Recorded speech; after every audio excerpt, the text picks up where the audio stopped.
What is the scarring like on an arm lift? I'm worried about the long scar. Can you achieve the same results with liposuction? The scar on an arm lift is something to be on board with or not to have it done. It can be a long scar. It depends on the person. Some people have a sort of short auxiliary, short additional blob of stuff that they don't like, in which case you can have a short scar. Some people just have this sort of, a wing thing, and you need a longer scar. And it depends. I'll tell you what I do in a consultation. I draw on you like mad, and you will see the length of the scar and the position of your scar. You can choose whether it runs down the bottom or whether it's more in the front. There's no perfect position. If it runs down the bottom, then you can't see it when you're doing this. Great, you may say, but when you put your arms by your side, you can see it up the back. But if it's on the front, then you can see it when you're doing that. But then when your arms are by your side, you can't. And the reason for that, by the way, is because, your shoulder rotates when you do that. So there, my shoulder has rotated outwards. To put my arm by my side, can you see my shoulder is rotating in? So whatever is forwards here gets pushed to the back. You see, my finger hasn't moved. So that is the mid-axillary line there. But if we go there, then it is there.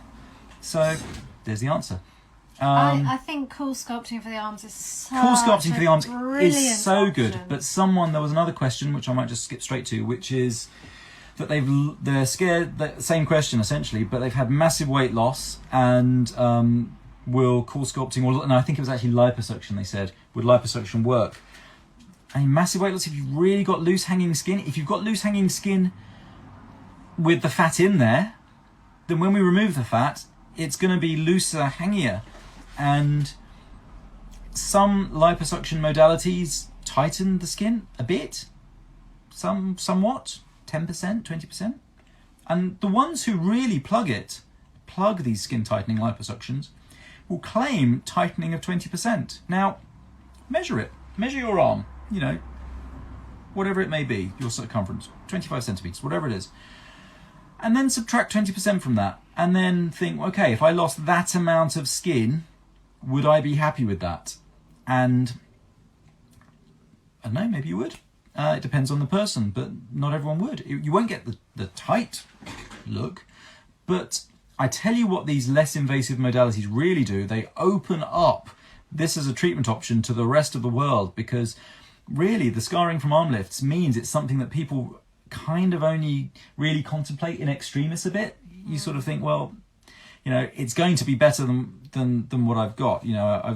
I've got this great photo, and this lady, has got this going on in her arm, and she's got lovely, tight, smooth arms afterwards. She will accept the scar.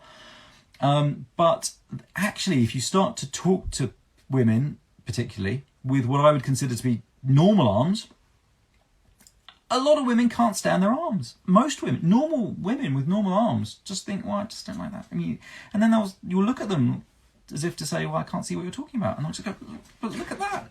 And wiggle their arms like a maniac. And you'll say, but how, honestly, if you walk around doing that, then people think you have more problems than your actual arms. But anyway, there's a lot of dissatisfaction out there with relatively minor degrees of arm skin laxity, arm soft tissue excess. Cool sculpting is really good for that, and I think liposuction and these sort of more invasive but still minimally invasive skin tightening modalities are probably good for that and then some, a bit more than that.